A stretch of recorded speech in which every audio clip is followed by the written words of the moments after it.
LAZ Gem Pop fam, you heard? If you want to learn something, go subscribe to this YouTube channel, Chronicles of the Lost, and learn about black kings and queens in the Bible. You're LAZ, go to bloodsagas.com and get your digital download of the book. It's finally available. You heard? Z-Lord.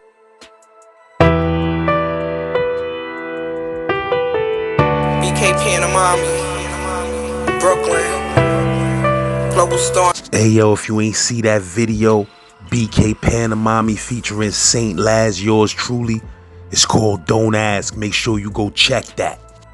Shout out to the bro Ohio Mike, considered to be one of, if not the most dangerous prisoner in Ohio State Corrections. First prisoner in Ohio State history to be sent to the federal penitentiary for disciplinary action. The state couldn't control him.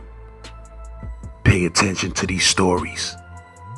All the things that we've talked about in all these different podcasts and stuff, I wanted to see how some of your listeners respond to some of the mental stuff that goes along too. You know, with like I think on that one you got right now, there's like 2 or 3 or 4 of the violent things. I wanted to show them how also, like when you're a shot caller on the yard, that it's more than just, you know, giving orders for somebody to get knocked off the yard, or, you know, somebody's got to be stabbed or killed or something. There's also mental manipulations and stuff too to keep the yard from blowing up. And I was thinking about using one of those. That way you'll have that, and you'll have the half of 30 minutes of all the 3 or 4 or 5 things of violence, but also people that are into the mental aspect of it. You know, they can understand how motherfuckers, you know, get together. You know, just like the thing I'm thinking about in my head, just like when I was at Hazleton. You know, I got with my DC dudes I'm real cool with, and how they got with the Maryland dudes and stuff, and we stopped the yard from blowing up, you know, because, you know, started a riot basically for some of the shit that was happening, because what it was this fucking dude, he stole this guy's letter from the block, and he wrote his mother. Can you imagine that? He wrote this guy's mother, and had all the sexual innuendos and stuff he was saying in the letter, and trying to knock her off like a pen pal or some old shit, some bizarre stuff. You know, that's straight murder case in his joint. What you mean? Who number? So, who was the dude, and who number he stole? Like, who was the other dude? What cars was that? No, well, the dude that got his letter stolen was a white dude, and the dude that we found out later, the dude that stole it was in the Maryland car. But the Maryland car is a trilateral car. They all ride, you know, DC, Maryland, and Virginia ride in the same car. So I got with my dudes that I'm real cool with. And matter of fact, you see a lot of the pictures with a lot of them black dudes that are in the pictures with me. A lot of them guys are DC guys. And anyway, I got with them guys together and worked it all out, where days later we matched the handwriting up and everything, and found out that it was a dude. My DC dudes called the guy that was running the car for the Maryland dudes out, and he brought a letter out that he went in the dude's cell and got a letter and matched it up. He said, yeah, that's his handwriting, this and that. But anyway, make story short on that, I told the white dudes, I said, listen, you have a right to do what you want to do, but let me handle this, and I guarantee you that it'll be handled the right way. That you won't be disappointed on how it's handled. So when the Maryland dude that runs their car came out with the DC brothers, we all talked and everything, and I lifted his hands to take care of it. And the DC brother said, hey, this got to be taken care of the right way, you know, this. And dude said, hey, believe me, man, this is going to be taken care of. This dude trying to crash the whole fucking yard with this stupid shit. and to crash our car, because all of us could have been hit simultaneously, just because of, knowing that if he was getting hit, we didn't know what was going on, we would have responded. So instead of making this whole big thing a clusterfuck, they went in there, they took turns, they had shifts going in there to this dude's cell, and they beat the shit out this motherfucker. I mean, you didn't even recognize this dude when he come out, and they made him crawl on his hands and on his elbows and belly, made him crawl out of the unit like that, bloodied up and everything, made him crawl on his belly out of the unit because of what he was trying to do, which was at least get some of the Maryland guys stabbed up, if not killed, because you never know how it's going to go. Yeah, I mean, it's a little bit more to it than that, but that's basically what it was. That shit is a super violation, playing around with people's moms. I got a story on my channel I told about a dude who stole somebody letters and wrote their girl and told the girl that the dude was in there messing with punks and he wasn't. Oh, man. And dudes was ready to kill that dude. And I stepped in, I made him sign, I just made the dude sign in PC. Because if I wouldn't have made him sign in PC, 1, 2, or 3 of my mans would have caught whole new charges. Absolutely. I mean, where I come from, that's a straight up killing thing, man. When you're violating people's family, man, you can't get no lower than that. That's at the very least, that's motherfucker got to get some steel put in him. But generally, that's a murder case right there. That's a killing. Yeah, behind the wall, it's a rap. We was in a bullshit ass medium at that time, but behind the wall, it's a rap. Ain't nobody gonna say, can't nobody save you from that. That's right. Yeah.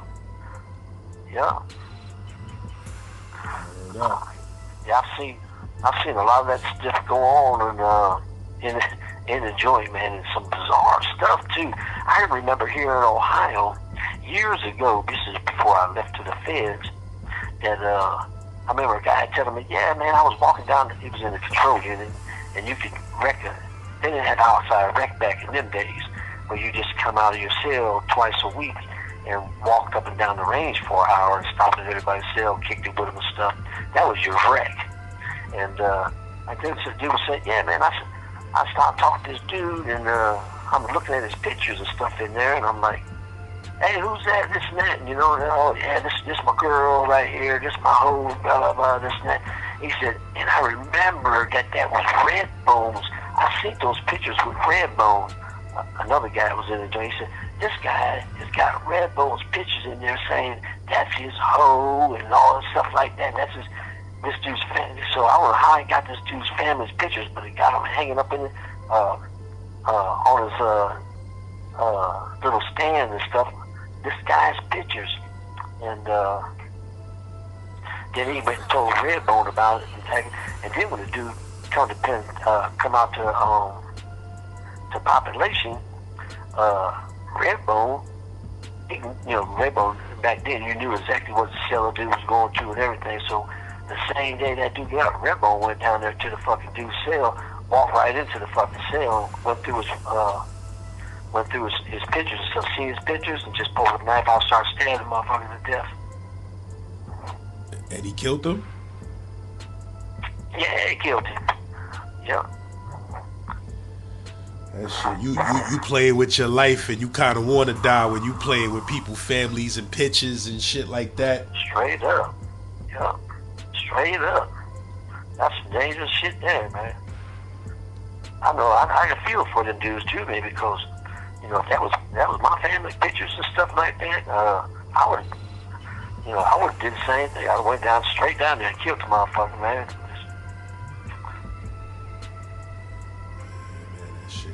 Yeah, bro. I'm definitely they had to settle it before the whole jail popped off. Yeah. Yep, and that's one thing good about, being a good shot caller. Dudes that know what they're doing, and they're not into the racist ass shit and all that stuff like that. And dudes know that they generally can talk to you, because they know you're a generally good dude. You know, like with myself on the yards, they know I didn't drink, I didn't do no drugs, wasn't no racist ass motherfucker or something. So I was cool with everybody. You know, all the different races and all the guys that ran their cars, and I've known all them guys for years and stuff, and we've been in all these different joints. So it's easy when they say, you know, dudes would say, man, if it wasn't for you, this whole yard would have blown up, because motherfuckers like something that dudes want to act on. They say, no, we're going to go holler at Big Mike first, man, because we're going to talk to him, and there's going to be a fight. We're going to find a solution to this. Other than that, it's, you know, we'll have to crash the whole yard over this shit. But if we're in the right, believe it, and Big Mike's going to take care of this, man. He's going to handle that motherfucker. He's going to handle it the right way. And I always did, too. If my dudes were in the wrong, shit, I punished them. I put that steel to them, you know, or had somebody put it steel to them, or beat them, you know, whatever they deserved at the time, they got it. And when dudes do that, then, you know, it stopped us from having to crash in a few of their yards, not all of them, but a few of them. Now let me ask you this: was it how was it ever a time where white supremacist gang dudes didn't feel that you was the one running the car, not in a white supremacist gang? Well, here's the thing, that when you on some of the yards where you got you have 1 minute remaining. When you have independence front of the yard, and then you got the gangs, the white supremacist gangs that are on the yard, but they can't run it because of the independent yard. You know, and they're bold in the sense that, well, nobody tells us what to do because we're our own crew, and we don't answer to nobody else. And that may be true, but if you get out of pocket and you do stuff that's wrong on the yard, everybody knew my reputation. Like, I didn't give a fuck who you were. You could be independent, you could be gang member. If I'm gonna put my hands on independent dudes, I'm gonna put my hands on gang members just as much. And I didn't bar nobody, and they knew that. And I didn't give a fuck about them making their moves or nothing like that. I'd knock them off the yard quick if they fucked up. Just as I would just expect them if I was on a gang yard. Thank you for using GTL. During and recording, utilization of an unapproved application and three-way calls to communicate are strictly prohibited and a violation of DRC policy. Thank you for using GTL. Thank you for using GTL. Yeah, bro. Yeah, so just like if you were on if I went to a gang yard and they had certain ways that they did something, which their way of running the yard is totally different than the way of independent runs a yard. And independents are more like, hey, listen, man, just do your bit, man, and nobody gives a fuck who you're messing with. Just do your bit and don't involve everybody else in no bullshit where you crash the yard or you crash your car. When it does that, that's going to be a problem. Other than that, just do your bit. On a gang yard, it's more like they got certain things like, well, white guys can't go into another racist cell. They can't drink with them. They can't eat after them. They can't be real close to them, as far as hanging out in a cell. Like in the feds, like a lot of guys, they'll just go in a cell and hang out and maybe, do whatever they're going to do, smoking a doobie or whatever, just laying back, sipping on a cup of coffee and just kicking it. But they don't want that because they don't want motherfuckers hanging around with other races like that. Or, I've been on yards where, well, just like on Victorville, when I first got there, white dudes were allowed to play basketball with other races because, the gangs were always like, well, if white dude gets in his feelings and this and that, or somebody else gets in their feelings and punches a motherfucker or whatever they do, then they get in a fight, it's going to crash everybody. We don't trip on shit like that, they're just be men. So when I ended up taking the yard, at Victorville, in which I ran the yard for 4 years. I stopped all that. I said, hey, listen, while my name's on this yard, anybody can play basketball with whoever you want. Just be responsible on whatever you do. Don't crash everybody out because you want to get in your feelings or something like that. One thing that I was more strict on than anything was dope deals, because for real, the white guys, they're mostly all, probably 80-90% of them are just all straight dope fiends, if I'm being real about it. And they get out there and they owe all these bills that they can't possibly pay. And then people always want to come and cry to you, other races, hey man, this guy owes me this and this and this. And the problem with these white dudes is when a dude shuts them down and says, well, look, I'm not giving you anything else so you pay your bills off, they'll go to somebody else that's selling drugs. They'll go start buying something from them. So when the other guy sees that, of course he's feeling disrespected. So this dude owes me X amount of hundreds or thousands of dollars, and I shut him off until he pays his bills. And now he's over here spending his money with somebody else, money that he don't have. That should be going in my pocket. He's giving it to somebody else. So, they got a right to be in their feelings about it. So what I used to do is, first of all, hey, some of them joints were so bad, I would find me a guy that's been down for a long time that didn't do drugs like me, and I would make him the drug czar. It sounds funny, but I would make him the drug czar, where everybody had to go to him about dude's own bills and everything like that, and I would let him handle that. And then when he came to me, if he came to me and told me, hey, well, look, I did everything I could on this, and this dude just don't want to act right, he's still doing the same stupid shit, then it was time for me to give the order to put hands on him, And but yeah, there's a lot of things that are on the white gang yards that I don't like at all. Just they're so ingrained over the decades and decades of that yard being a gang yard that is just set in stone there, and these people, it doesn't never change. But going back to what I was saying earlier, like, they can say whatever, if they're on an independent yard, they can say, well, nobody tells us what to do. So, see, they want it both ways.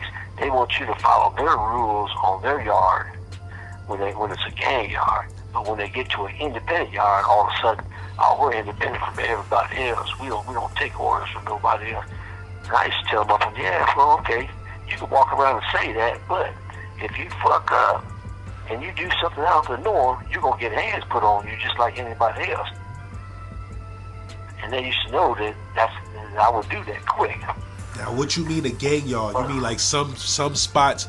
You talking about the feds, right? Yeah, I'm talking about the feds right now. So some spots, the whole spot just be ganged out? So, there's some yards where the majority of dudes, all the yards are gangs, because let's take McCreary in Kentucky, for example. That's considered a gang yard, because you got two yards in Kentucky. You got McCreary, and then you got Big Sandy. Big Sandy is an independent yard.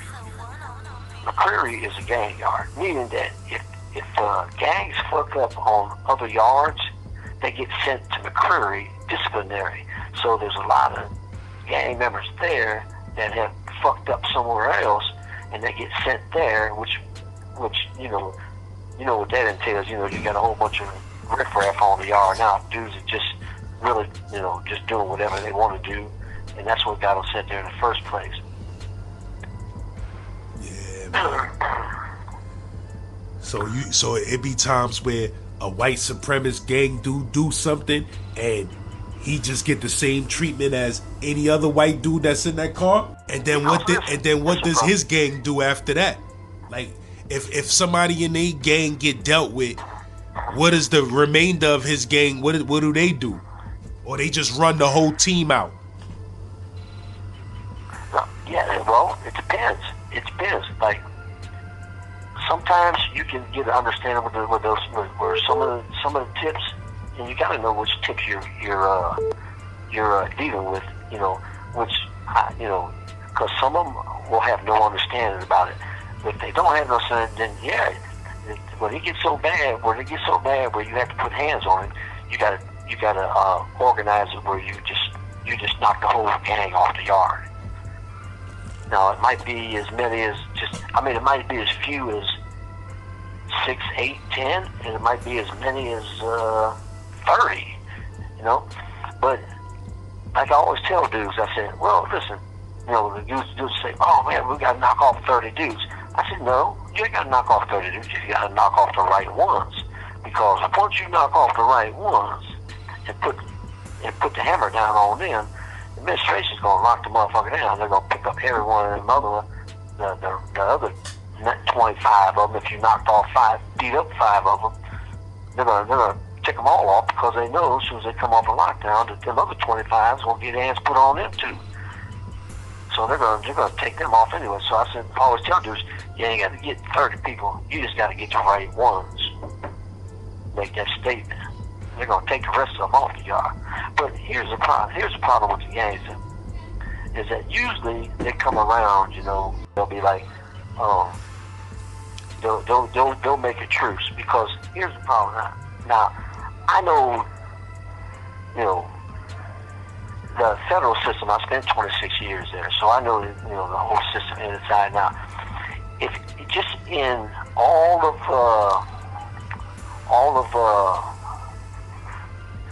feds, the pens, the FCIs, and stuff like that, you got about, really fluctuates, depending on people coming in, going home, and stuff like that. But you got about 700 to 900 white gang members in the FCIs and the pens. Now, just in the penitentiaries alone, you got 3,500 independent guys. So they're outnumbered as far as gang versus independents.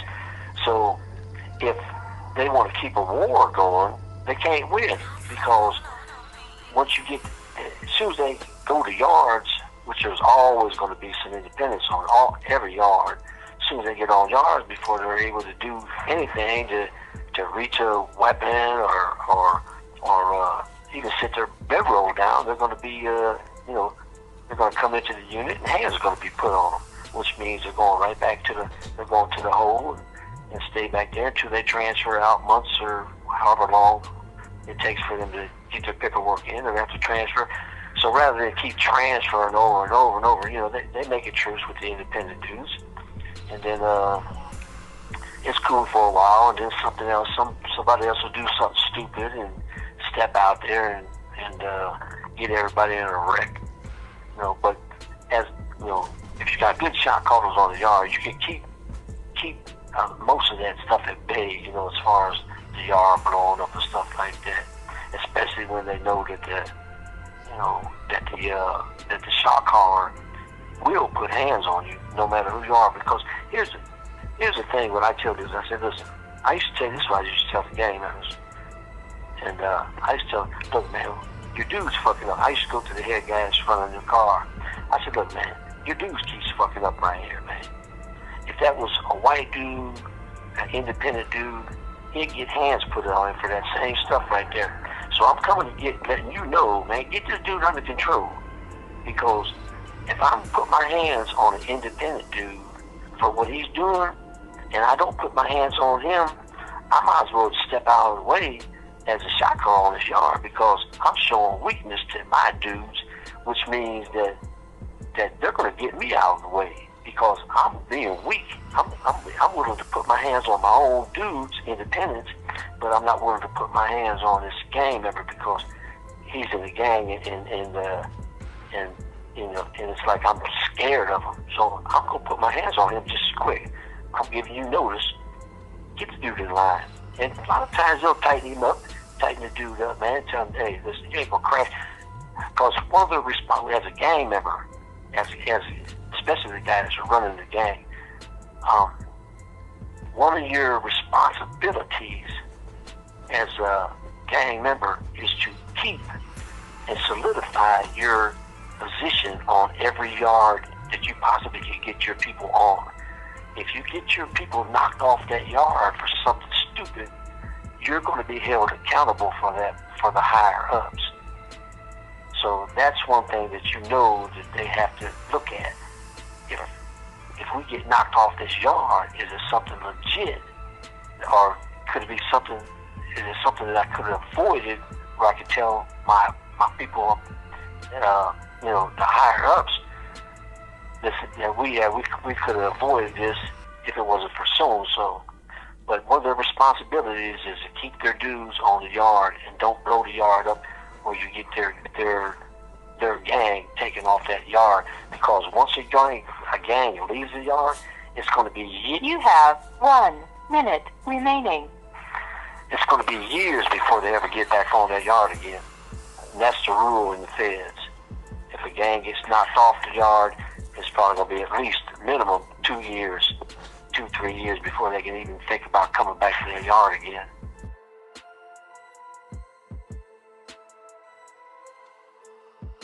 LAZ Gen Pop fam, you heard? If you want to learn something, go subscribe to this YouTube channel, Chronicles of the Lost, and learn about black kings and queens in the Bible. You're LAZ, go to bloodsagas.com and get your digital download of the book. It's finally available. You heard? Z-Lord.